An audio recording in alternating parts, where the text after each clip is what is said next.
দেশৰ যিকোনো প্ৰান্ততে প্ৰযোজ্য হ'ব অসমৰ ৰেচন কাৰ্ডখন বিহাৰ অন্ধ্ৰপ্ৰদেশত থাকিলেও আপুনি অসমৰ ৰেচন কাৰ্ডৰ জৰিয়তে লাভ কৰিব ফ্ৰী চাউল আজি নতুনকৈ লাখ লাখ হিতাধিকাৰীক প্ৰদান কৰা হৈছে ৰেচন কাৰ্ড আৰু ৰেচন কাৰ্ড প্ৰদান কৰা অনুষ্ঠানত সৰু সচাইত মুখ্যমন্ত্ৰী ডক্টৰ হিমন্ত বিশ্ব শৰ্মাই উপস্থিত হৈ কেইবাটাও গুৰুত্বপূৰ্ণ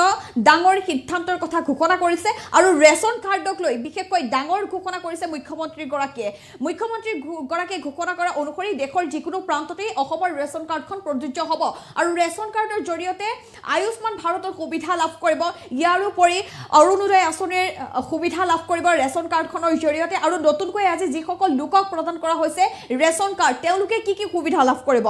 ৰেচন কাৰ্ডৰ গৰাকীয়ে কি কি সুবিধা পাব নতুনকৈ কেইবাটাও সুবিধা ৰেচন কাৰ্ডৰ জৰিয়তে লাভ কৰিব হিতাধিকাৰীসকলে কি কি সুবিধা লাভ কৰিব এই মুহূৰ্তত কবিস্তাৰে আমি জনোৱাৰ চেষ্টা কৰিম লৈ আহিছোঁ গুৰুত্বপূৰ্ণ খবৰ ৰাজ্যবাসীৰ বাবে গুৰুত্বপূৰ্ণ খবৰ এই মুহূৰ্তত ৰেচন কাৰ্ডক লৈ মুখ্যমন্ত্ৰী ডক্টৰ হিমন্ত বিশ্ব শৰ্মাৰ ডাঙৰ ঘোষণা দেশৰ যিকোনো প্ৰান্ততে প্ৰযোজ্য হ'ব অসমৰ ৰেচন কাৰ্ডখন বিহাৰ অন্ধ্ৰপ্ৰদেশত থাকিলেও অসমৰ ৰেচন কাৰ্ডেৰে লাভ কৰিব ফ্ৰী চাউল এই ঘোষণা ইতিমধ্যে মুখ্যমন্ত্ৰীগৰাকীয়ে কৰিছে নতুনকৈ ৰেচন কাৰ্ড লাভ কৰা সকলে ডিচেম্বৰৰ যিকোনো এটা দিনতে ল'ব পাৰিব চাউল জানুৱাৰী মাহৰ পৰা 1 পৰা 10 তাৰিখৰ ভিতৰত সংগ্ৰহ কৰিব লাগিব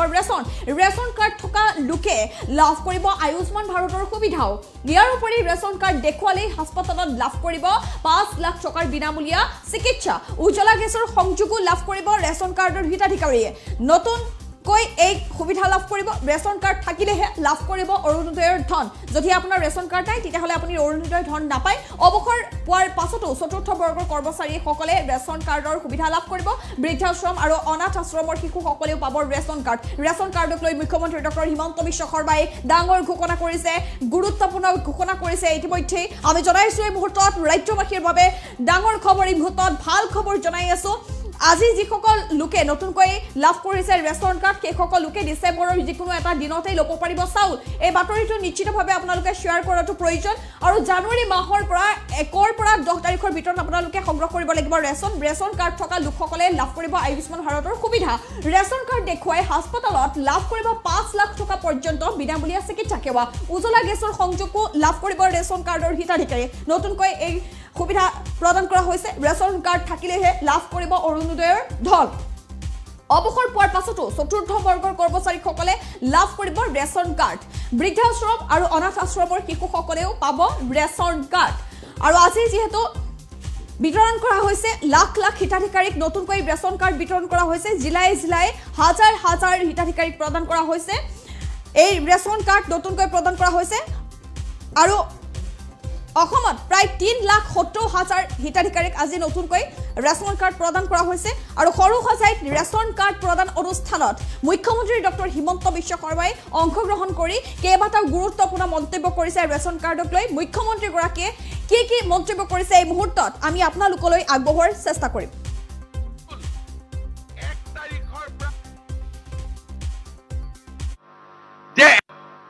যে এখন ঘৰত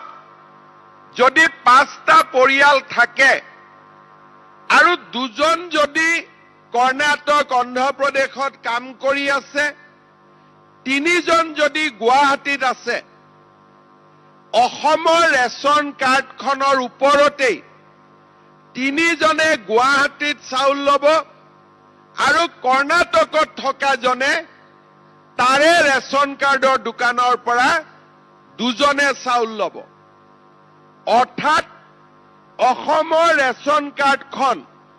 আমি গোটেই দেশতে যেনেকে টকা আমাৰ ইয়াতে গান্ধীৰ ফটো থকা টকা যেনেকে অসম আৰু ভাৰতৰ চুকে কোণে চলে তেনেকে আমাৰ ৰেচন কাৰ্ডখনো আমি গোটেই ভাৰতবৰ্ষতে প্ৰচলন কৰোৱালো এতিয়া যদি আজি ইয়াত উপস্থিত থকা কোনোবা এটা পৰিয়ালে কালি যদি কলিকতা দিল্লীলৈকে যায় কিন্তু তেওঁ অসমৰ ভোটাৰ চাকৰি সূত্ৰে কৰ্ম সূত্ৰে পৰিয়ালৰ ডাঙৰ ল'ৰাজন সৰু ল'ৰাজন যদি অন্ধ্ৰপ্ৰদেশত যায় অসমত থকা পৰিয়ালটো আৰু অন্ধ্ৰপ্ৰদেশত থকা পৰিয়ালৰ 2জন সদস্যই নিজৰ ৰেচনটো ভগাই ল'ব পাৰিব তাৰে ৰেচনৰ দোকানীয়ে 2জনক ৰেচন দিব আৰু 3জনক ৰেচন আমাৰ অসমত সংগ্ৰহ কৰিব পাৰিব। কোভিডৰ সময়ত আমি দেখা পাইছিলো যে অসমৰ প্ৰায় 20-25 লাখ লোক ভাৰতৰ বিভিন্ন স্থানত তেওঁলোকে কাম কৰে। তেওঁলোকেও যাতে ৰেচন কাৰ্ড পাব পাৰে আৰু চাউল পাব পাৰে, অসমৰ ৰেচন কাৰ্ডখন আমি গোটেই ভাৰতবৰ্ষতে প্ৰচলন কৰোৱালো। ঠিক তেনেকে বিহাৰত যদি কোনোবাই 2জন থাকে, বিহাৰত 3জন থাকে, এই 2জনীয়া পৰিয়ালে অসমত ৰেচন ল'ব পাৰিব, 3জনে বিহাৰত ৰেচন ল'ব পাৰিব। কিন্তু যিটো কোটা, সেই কোটাটো অসমৰ নামত কাটা যাব, সেই কোটাটো বিহাৰৰ নামত কটা যাব। কোনো অন্ধ্ৰপ্ৰদেশত চাউল ল'লেও FCI অসমৰ পৰা চাউলটো কাটি দিব আৰু কোনোবা বিহাৰ উৰিষ্যাৰ মানুহে অসমত চাউল ল'লেও বিহাৰ আৰু উৰিষ্যাৰ কোটাৰ পৰা কাটি দিব। তাক অসমৰ চাউল বা অসমীয়া মানুহৰ চাউল আন ৰাজ্যইও আমাক নিদিয়ে আৰু আমিও আন ৰাজ্যৰ চাউল নিদিওঁ। ইয়াৰ ফলত ওৱান নেশ্যন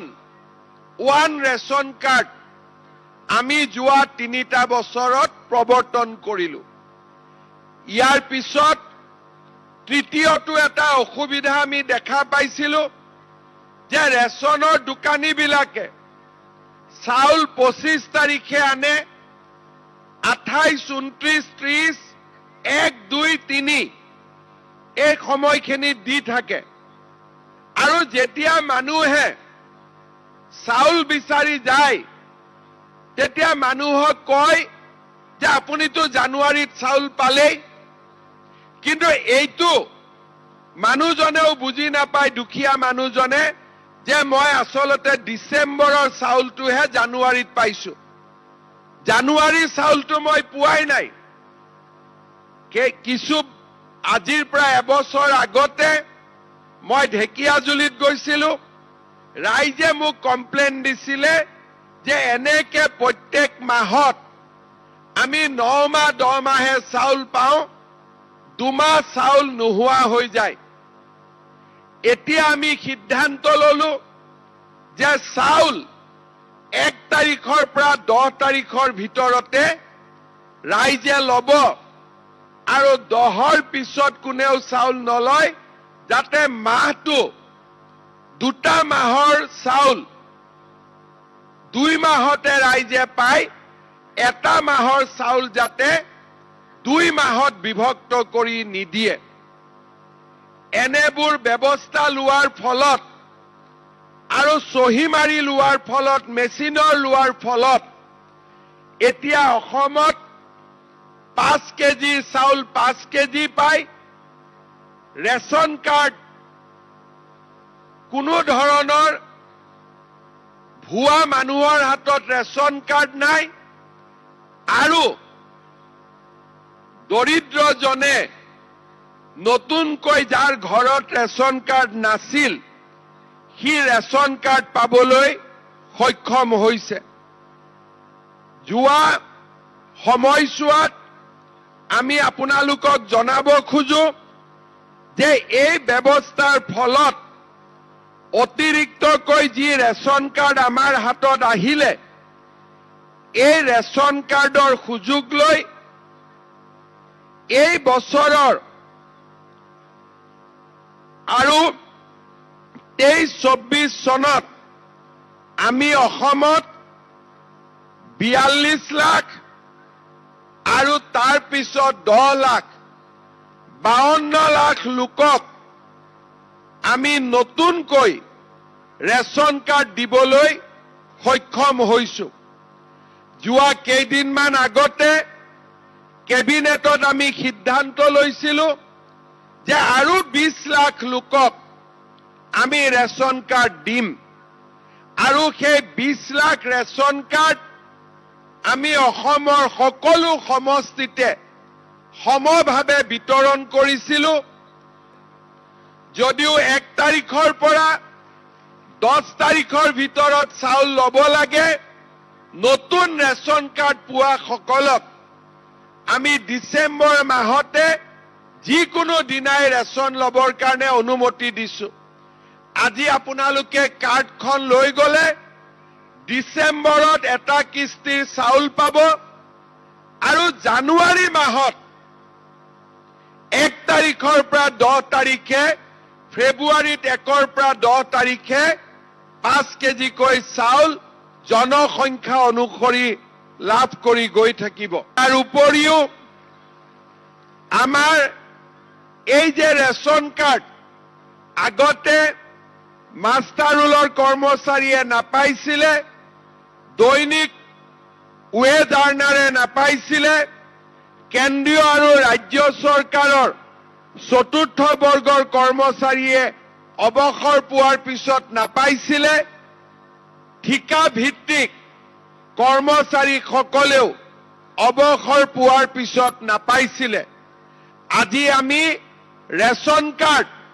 এই সকলোবোৰ পৰিয়ালক আমি দিয়াৰ ব্যৱস্থা কৰিছোঁ, যাতে চাউলটোৰ লগতে দুখীয়া লোকে বিপদে আপদে মেডিকেল কলেজত গ'লে, হস্পিটালত গ'লে যাতে ট্ৰিটমেণ্টৰ টকা দিব নালাগে, 5 লাখ টকালৈকে যাতে তেওঁলোকে বিনামূলীয়া চিকিৎসা লাভ কৰিব পাৰে। শ্ৰদ্ধাৰ ৰাইজ, ইয়াৰ উপৰিও ৰেচন কাৰ্ডেই হওক, অৰুণোদয়ে হওক, আয়ুষ্মান ভাৰতে হওক, আমি বৃদ্ধাশ্ৰম, অনাথ আশ্ৰমত থকা আই মাতৃ আৰু শিশুসকলকো